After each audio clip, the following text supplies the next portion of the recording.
Indonesia Salsabila. Jadi pada kesempatan kali ini saya akan menjelaskan materi tentang jaringan komputer dalam rangka menyelesaikan tugas kompensasi mata kuliah JKK, yaitu jaringan komunikasi data.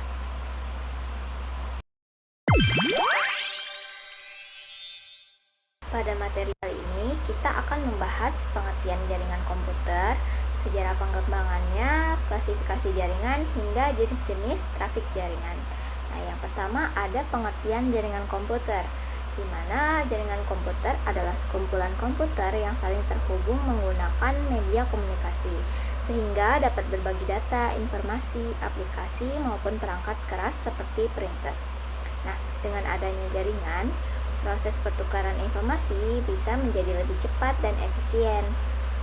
Contohnya di laboratorium komputer kampus, di mana semua komputer dapat menggunakan satu printer yang sama jika mereka terhubung dalam satu jaringan dan dapat saling bertukar file.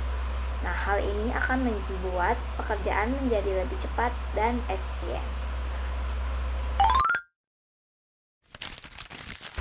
Setelah mengetahui pengertiannya, sekarang kita lihat bagaimana perkembangan jaringan komputer dari waktu ke waktu. Nah, ini adalah sejarah perkembangan jaringan komputer yang dimulai dari tahun 1940 dengan batch processing. Nah, pada masa ini komputer menjalankan tugasnya secara bergantian dan pengguna harus menunggu proses selesai. Kemudian pada 10 tahun berikutnya, yaitu pada tahun 1950, muncul time sharing system, yaitu satu komputer dapat digunakan oleh beberapa pengguna secara bergantian melalui terminal. Kemudian 20 tahun kemudian, pada tahun 1970, berkembang menjadi distributed processing, yaitu beberapa komputer dapat bekerja sama untuk menyelesaikan satu pekerjaan. Dan yang terakhir, lahirlah LAN, MAN, dan WAN yang kita kenal saat ini menjadi internet yang sering kita gunakan. Setelah mengetahui sejarahnya, kita lanjut membahas klasifikasi jaringan komputer itu ada apa saja. Untuk klasifikasi jaringan komputer itu terbagi menjadi 4, ada berdasarkan distribusi data, jangkauan geografis, peran komputer, dan media transmisinya. Nah, untuk berdasarkan distribusi data,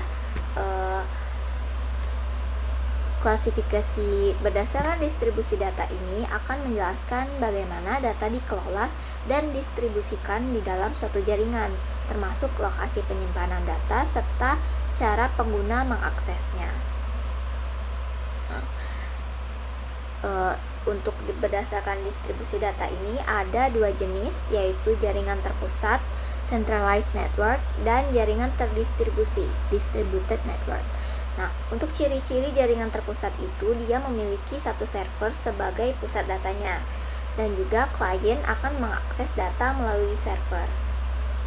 Kemudian untuk jaringan terdistribusi itu servernya terdiri dari beberapa server, dan data dan layanan tersebar pada beberapa server. Nah, jadi perbedaannya jaringan terpusat itu hanya punya satu server, sedangkan jaringan terdistribusi ini terdiri dari beberapa server. Nah, untuk pada jaringan ini terdapat beberapa server yang saling terhubung, sehingga data tersebar di beberapa lokasi. Cara ini membuat sistem lebih cepat dan lebih andal apabila salah satu server mengalami gangguan. Nah, itu adalah salah satu keuntungan dari jaringan terdistribusi.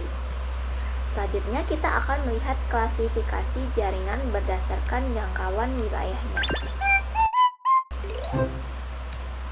Berdasarkan jangkauannya, ini didasari pada luas wilayah yang dapat dijangkau oleh jaringan. Ada 3 jenis, yaitu LAN, MAN, dan WAN. Untuk LAN itu digunakan untuk lingkup area kecil seperti sekolah, gedung, kantor. Sedangkan MAN atau Metropolitan Area Network itu cakupannya lebih luas, biasanya dalam satu kota.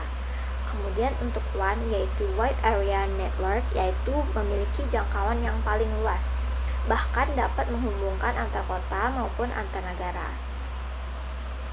Nah, contoh WAN yang paling mudah itu adalah internet. Nah, selanjutnya kita akan membahas klasifikasi jaringan berdasarkan peran komputer. Selanjutnya kita akan membahas klasifikasi jaringan berdasarkan peran komputer. Nah,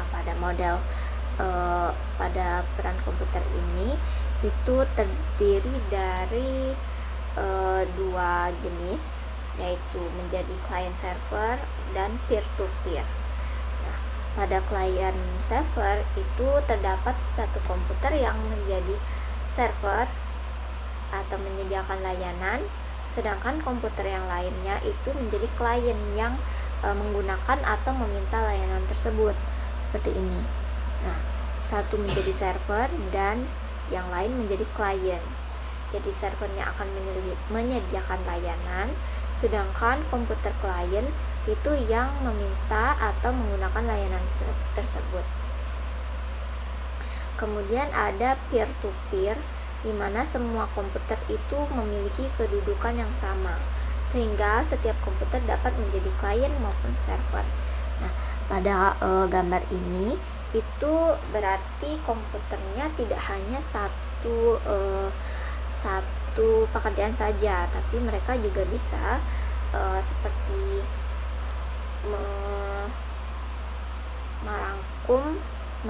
mencakup juga dua, yaitu bisa menjadi server ataupun menjadi klien sekaligus. Nah, contohnya adalah berbagi file antar laptop menggunakan fitur sharing. Selanjutnya kita akan melihat klasifikasi jaringan berdasarkan media transmisinya. Berdasarkan media transmisinya, jaringan dibeda menjadi wired dan wireless. Wired akan menggunakan kabel sehingga koneksinya akan lebih stabil, sedangkan wireless menggunakan sinyal radio sehingga lebih fleksibel tanpa kabel. Nah, dari bahasanya sendiri wired yaitu kabel, jadi wired ini akan menggunakan kabel, tapi koneksinya akan lebih stabil dibandingkan yang wireless.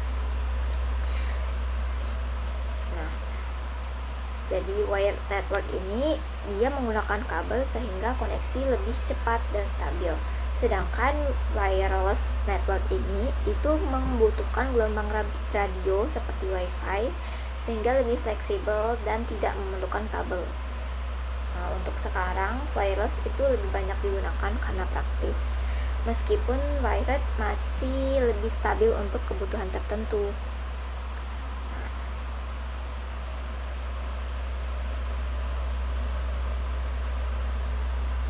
Selain jenis-jenis jaringan, kita juga perlu mengetahui bagaimana sih data itu dikirim di dalam jaringan. Nah, kemudian di sini ada trafik jaringan komputer. Berdasarkan cara pengirimannya, trafik jaringan dibedakan menjadi beberapa jenis, yaitu unicast, broadcast, multicast, dan anycast. Nah, masing-masing itu memiliki mekanisme data yang berbeda sesuai dengan tujuan komunikasinya. Sekarang kita akan bahas satu persatu. Pertama adalah unicast. Unicast ini metode mengirimkan data dari satu pengirim ke satu penerima. Jadi data hanya dikirim kepada perangkat tujuan yang telah ditentukan, sehingga komunikasinya bersifat langsung atau one to one. Nah, contohnya ketika kita mengirim email kepada satu orang atau ketika kita membuka sebuah website. Kemudian jenis yang kedua yaitu adalah broadcast. Broadcast di mana metode ini itu pengiriman data dari satu pengirim ke seluruh perangkat yang berada dalam satu jaringan. Jadi semua perangkat akan menerima paket data tersebut meskipun tidak semuanya membutuhkan informasi tersebut. Nah,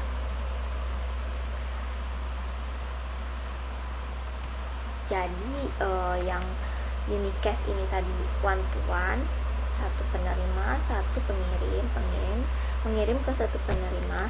Sedangkan broadcast ini satu pengirim mengirim ke seluruh perangkat dalam jaringan yang sama, walau perangkat tersebut tidak memerlukan informasi atau data tersebut. Kemudian ada multicast, yaitu metode pengiriman data dari satu pengirim ke kelompok perangkat tertentu. Hanya perangkat yang tergabung dalam grup multicast saja yang akan menerima data, sehingga lebih efisien dibandingkan unicast jika penerimanya banyak. Nah, contoh multicast ini sendiri adalah live streaming atau webinar. Nah, jadi yang dikirimkan itu ke sekelompok perangkat tertentu. Jadi dia hanya perangkat yang tergabung ke grup multicast tersebut yang hanya akan menerima data. Contohnya webinar, saat kita melakukan webinar secara online. Kemudian yang terakhir ada anycast, yaitu metode pengiriman data dari satu pengirim ke salah satu dari beberapa server yang memiliki alamat tujuan yang sama. Sistem akan memilih server yang paling dekat untuk memiliki jalur terbaik, sehingga waktu akses menjadi lebih cepat. Nah, jadi anycast ini simpelnya itu dia mengirim data ke salah satu server dengan alamat tujuan yang sama, dan dia akan memilih server yang paling dekat sehingga prosesnya akan lebih cepat. Contohnya ketika kita buka Google, kita itu tidak selalu terhubung ke server yang sama, melainkan ke server Google yang paling dekat dengan lokasi kita saat itu. Yang terakhir ada trafik jaringan komputer. Perbedaannya di mana jenis unicast ini dia dari satu pengirim ke satu penerima, dan broadcast itu dari satu pengirim ke semua perangkat dalam jaringan yang sama. Kemudian multicast ini satu pengirim ke sekelompok perangkat tertentu, dan anycast ini satu pengirim ke server terdekat dari beberapa server. Nah, kemudian di akhir kita ada kesimpulan dari materi jaringan komputer ini.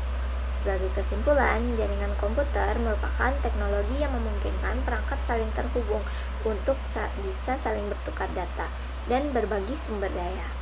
Jaringan dapat dibedakan berdasarkan distribusi data, jangkauan geografis, peran komputer, serta media transmisinya. Selain itu, proses pengiriman data dalam jaringan dilakukan melalui berbagai jenis trafik seperti unicast, broadcast, multicast, dan anycast.